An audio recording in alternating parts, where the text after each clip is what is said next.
Hello, in this video I'm gonna show you how to add a website shortcut icon to home screen on Honor 200 Pro.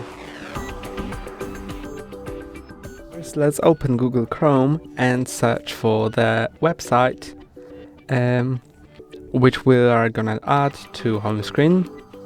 Let's search for example, HardReset.Info.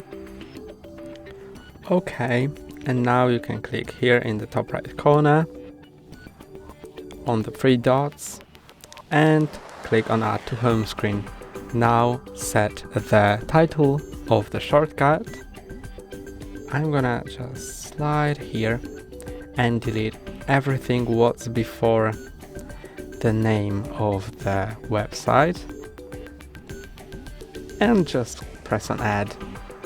Now the shortcut is created and we can find it on our home screen. That's all for today. Don't forget to like and subscribe.